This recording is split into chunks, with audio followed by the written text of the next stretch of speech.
It's Professor Dave. Let's look at altered words. He knows a lot about all kinds of stuff. Professor Dave explains. In Italian, there are suffixes that can be used in order to alter or slightly modify the original meaning of certain nouns, adjectives, or even adverbs. These suffixes refer to size or quality and often even express the speaker's opinion about a particular person or object.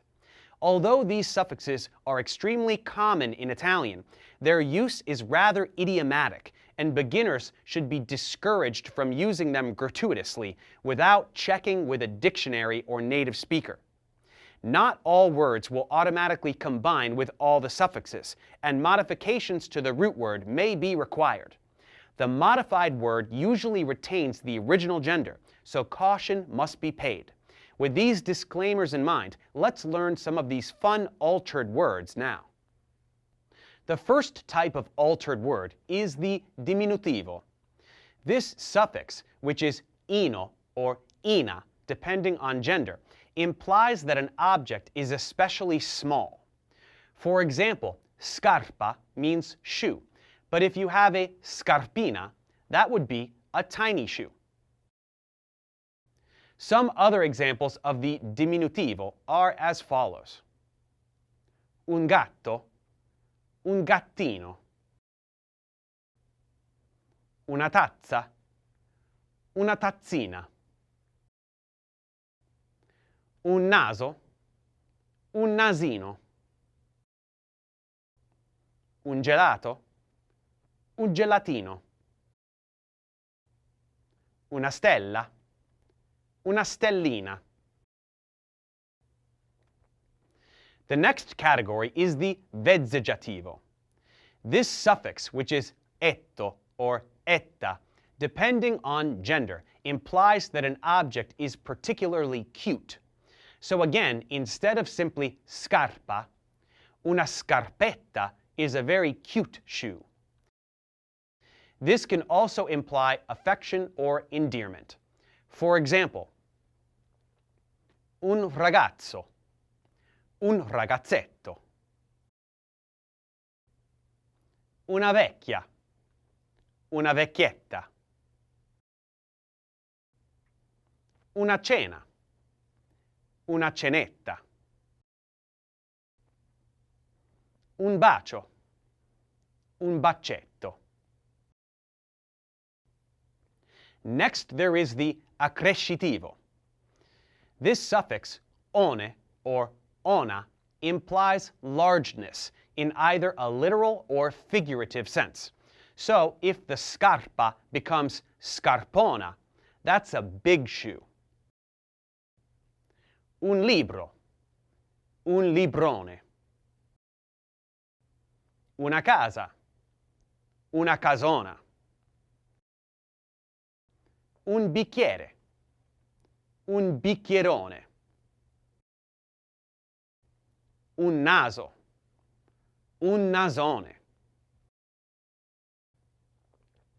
The only trick here is that sometimes the gender will change. Una donna, un donnone. So for whatever reason, a large woman is considered masculine. This isn't limited to outdated sexism. You can have una febbre that becomes un febbrone. Una finestra, un finestrone.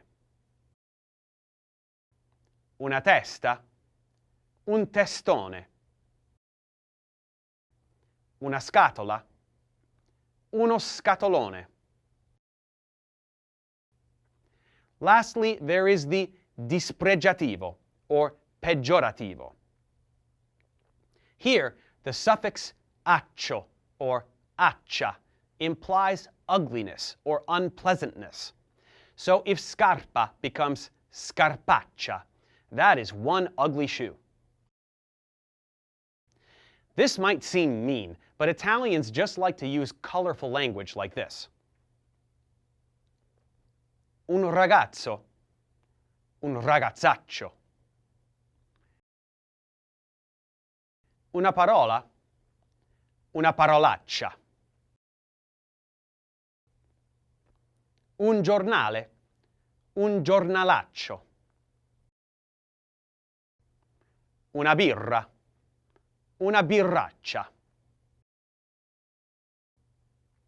Once again, these altered nouns are fun to use, but don't go sprinkling them into your speaking all willy-nilly. It's best to just use words that you have heard already. Try to avoid inventing your own.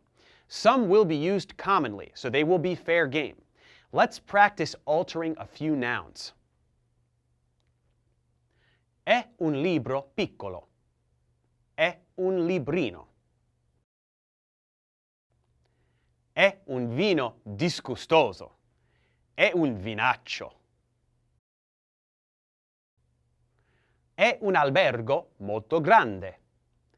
È un albergone. È una stanza carina. È una stanzetta. Now that covers the nouns, but as we said before, we can alter adverbs as well.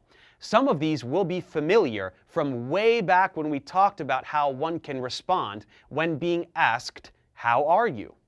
Bene, benino, benone. Male, maluccio. We can also alter adjectives like piccolo, piccolino, pigro, pigrone, poco, pochino, lontano, lontanuccio, lungo, lunghetto, dolce, dolciastro, pazzo, pazzerellone, malato, malaticcio, furbo, furbacchione, caldo, calduccio. In fact, even verbs can be altered. Giocare, giocherellare. Dormire, dormicchiare. Vivere, vivacchiare. Leggere, leggiucchiare. Piovere, pioviginare. Fischiare, fischiettare. Mangiare, mangiucchiare. It doesn't end there. There are lots of other suffixes that can be used to make some pretty interesting words. Sometimes these involve a special interfix that is used between the base and the normal suffix. We won't worry about learning all of these, and you may pick up a few of them on your own, but we may as well just look at a few of them just for fun. Sole, solicello. Maestro, maestruccolo. Lupo, lupacchiotto. Sasso, sassolino. Albergo, alberguccio. Lume, lumicino. Bestia, bestiolina. Bocca, boccuccia. Canzone, canzoncina. Cuore, cuoricino. Grasso, grassoccio. Bastone, bastoncino. Macchia, macchiolina. Orso, orsacchiotto. Muro, muricciolo.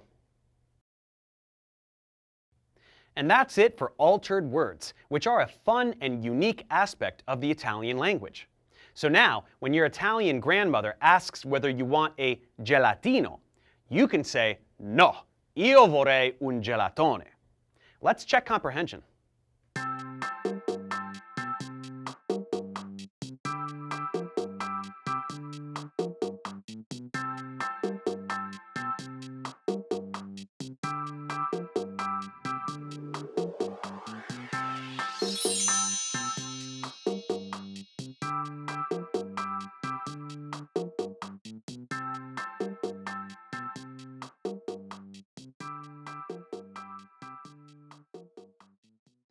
Thanks for watching, guys. Subscribe to my channel for more tutorials. Support me on Patreon so I can keep making content. And as always, feel free to email me, ProfessorDaveExplains@gmail.com.